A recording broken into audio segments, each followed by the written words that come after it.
15,942. This is the number of words an American speaks in a given day, according to a study done by the University of Arizona, Tucson. And this was a study that was done on college students, and you could say, oh, well, maybe there's a difference between these ages or demographics, so maybe 15,000 is high. Give me 10,000. Give me 7,000. Think about how many words a day you might be speaking each and every day, and draw a pie chart in your mind. Draw a pie chart of the types of words, the types of phrases that you're speaking each and every day. How many of these words, sentences are promises? And I'm not saying a phrase that's specifically stating, I promise. Remember the definition of a promise, a statement telling someone I will definitely do something or something will certainly happen in the future, Merriam-Webster Dictionary. This could be I will. It could be, oh, I'm gonna do that, I'll call you back, or I'm going to. Always, never, even a yes or a no can be a promise to somebody. And with all of these words going out there, the truth of the matter is that our brain just simply does not have the capacity to store all of that information, to remember all the things that we say. But fortunately, a calendar can. This is one of the greatest tools in making and keeping promises. This is one of the best ways to remember the things we need to when it comes to the words that we say when it relates to a promise. Now, when it comes to a calendar, I guess I have to give a personal example on why it's so meaningful to use this. And the following isn't going to be truly humanitarian, but I think it'll be illustrative in at least one sense. You know, as the founder and CEO of Because I Said I Would, I travel a lot for speaking engagements. And you know, these can be rather large events, and some of them are depending basically on me being there. Like the event is to talk about the importance of a promise. And so can you imagine being the founder of Because I Said I Would, promising that you're gonna go to an event and not showing up? We just can't do that. And so with over like 130 events that I speak at a year, I have never been late to a single one. And that is because of the calendar. I would go so far as to say that a calendar is a better tool to help me keep my promises than even the promise card itself. So let's go through an example of how this helps me, the calendar, and some tips that can help you in keeping promises with this tool. Let's give the example of going to the airport, flying to a place for a speaking engagement. Again, not the most humanitarian of things, but I think this is something people can relate with and might be a good example for us to walk through. So most people, when they look at a trip that involves flight, they would look at their calendar and they'd probably see a couple of things. They would probably see the first flight there and then the second flight back, right? First flight there, second flight back. That simply isn't enough. And that's not what you're gonna see on my calendar. And that's because I think we need more detail. And what do I mean by that? I'm gonna go through what you would actually see on my calendar. It's gonna seem a little bit neurotic, but I'm gonna explain not only the methodology behind it, but really almost the philosophy. Why am I doing it to this detail in a way that almost seems a little bit crazy? So in my calendar, I'm not gonna just have those two flights. I'm gonna start with packing at home. I mean, that takes time. I'm gonna make sure that I account for the drive to the airport. That's gonna be in my calendar. Now, that's not gonna just be an estimate, because let's take, for example, you're driving in Los Angeles.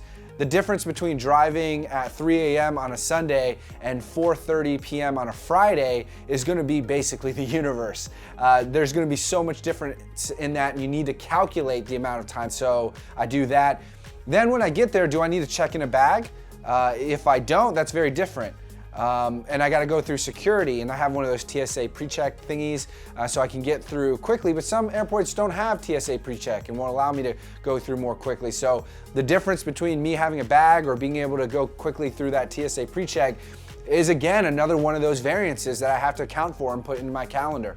From there, then we get on the flight. I don't put the time that it takes off, I have to put the time that it boards, because 20 minutes prior to the flight, the doors close and that will be too late. So it's more important to actually know the boarding window than the actual flight time in one respect. So then, you fly there and you arrive. Well, you might have to go get your bags. Well, that could take 20 minutes, could take 30 minutes, 15 if you're maybe lucky. then you got to drive again, calculate for that travel time. The next step has got to be looking for parking. And that sounds a little strange, but let's say you're going to the Denver Convention Center. The Denver Convention Center has like 60 some doors. Go to any metropolitan statistical area, any downtown, look for a parking spot on a busy day. And it will probably take 5 minutes if you're lucky. It could take 20 minutes to find that spot. And then when you actually go to the venue, depending on how big it is, or if it's a college campus and there's all these buildings, it can get confusing. It may take you 10 or 15 minutes just to find the right place in the building, let alone the parking spot. So this may seem neurotic, all these pieces and steps being scheduled one by one, but what does this allow you to do? Why is it so important, as a pro tip, to calendar each and every step of the way in a promise in this example, and in all examples, I think, rather than just one big block? Well, the first thing is the elimination of our dependency on memory. It's just true that human memory is fallible. We forget things, we're human, and that's okay. But thankfully we have a tool like calendars, whether that's digital or a physical calendar that you write in like a journal. It's important that we not rely on our memory, because that can fail. And the importance of our promise is more important than us trusting our memory. So it eliminates the dependency on memory. It also identifies a point of no return.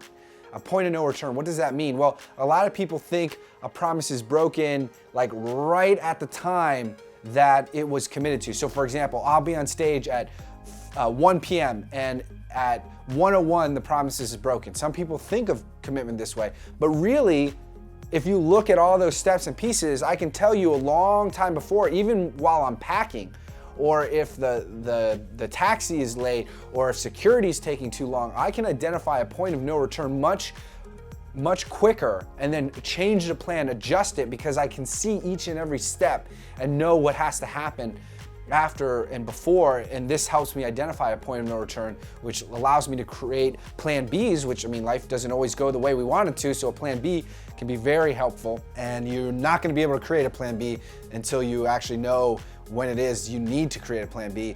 Thus, identifying a point of no return is incredibly valuable and something that calendaring can help with. This calendaring process of each step also helps us force a true time calculation. Okay, what do I mean by that? You know, we're not really that great at estimating things like traffic and check-in and all these 9 or 12 pieces that had to come together in this example. It's hard to just, put that all together based on intuition. By calendaring each and every step, it forces us to do a calculation of time, which makes us more accurate, which makes us think more deeply, which helps us keep our promises. And then it also helps us discover calendaring, scheduling conflicts. Sometimes a promise is broken the second it's made. What do I mean by that? Well, if you have committed something at 4 p.m. on Tuesday, and then you go to another person 3 weeks later and say 4 p.m. on Tuesday, well, your point of no return is immediate. You have already broken the promise as soon as it was made.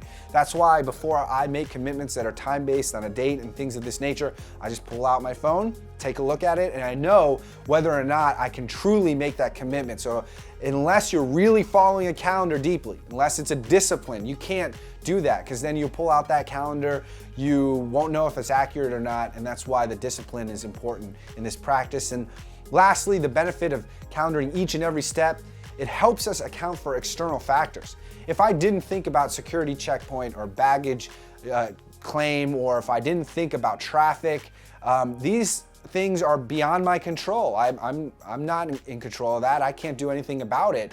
So by actually taking each and every one of the steps, I'm forcing myself to account for these external factors that can affect my promise, and then at the same time start thinking of those plan Bs, those backups. Maybe I need to book a refundable backup flight just in case plane 1 doesn't take off, there's plane 2.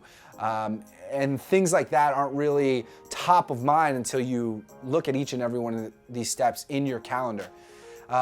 Ultimately, when we look at changing ourselves in any way, it would be great to say, well, you should just do this because it's the right thing to do or helps you with your promises. But the truth is, we need bigger incentives than that, because we're human beings, and to change, we need good reasons. We need this whole what's in it for me?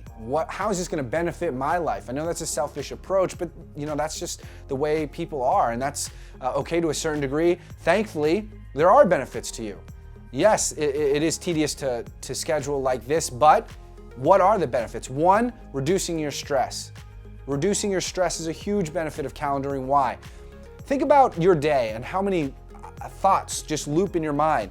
Oh, I need to call this person back, or how long is that going to take, or am I going to have enough time to, and what about all of those things don't really loop in my mind as much because I have scheduled each and every step out. And even on days that are incredibly busy and I've got to go from one state to one time zone to a third and a fourth in the same week, that would be tremendously stressful if I didn't already take the time to think about all the external factors, how much time it's going to take. And once you do that calculation, once you schedule it out, all of a sudden, those thoughts don't loop in your mind.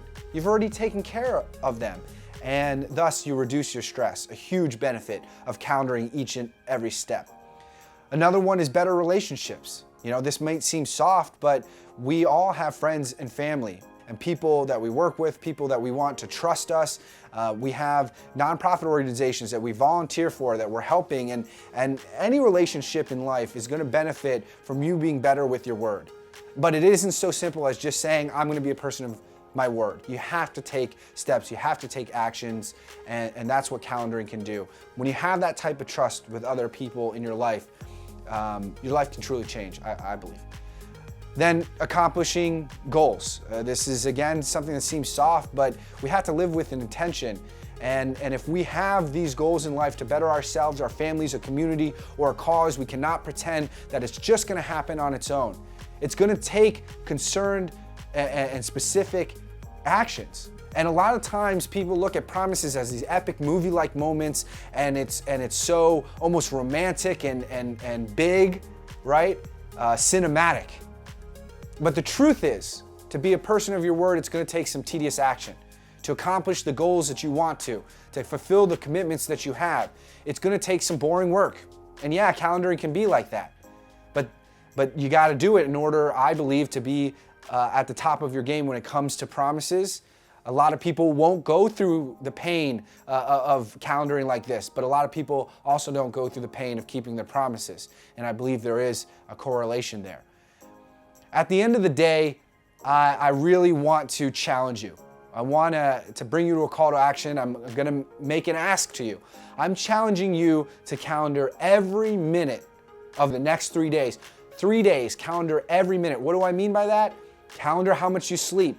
Calendar your free time. If you got a gap, that's okay. Just put it in there.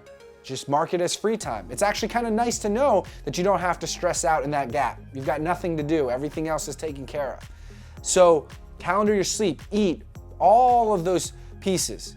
Breakfast and dinner and even showering. I know it sounds crazy, but this practice will help you understand how much time you truly have, and will also allow you the opportunity to say no to some people. And sometimes we got to put up that wall and say, look, I understand my calendar for that day and how much time I have, and I just can't commit, and I'm sorry. Sometimes that's hard to do unless we've done this equation of scheduling. So that's my challenge to you. Calendar every second of 3 days. Start with this weekend. If you accept this challenge, if you start this practice of calendaring, let us know how it goes. We'd love your feedback on not only how it has affected your life, the promises perhaps that you have made and kept with this practice, and maybe tips and tricks that you have. While we certainly are connected with people who are great with their promises and try to build these best practices, we want to hear from you. Thank you for believing in the importance of a promise, for working towards the betterment of humanity. We hope to see you next time. Peace.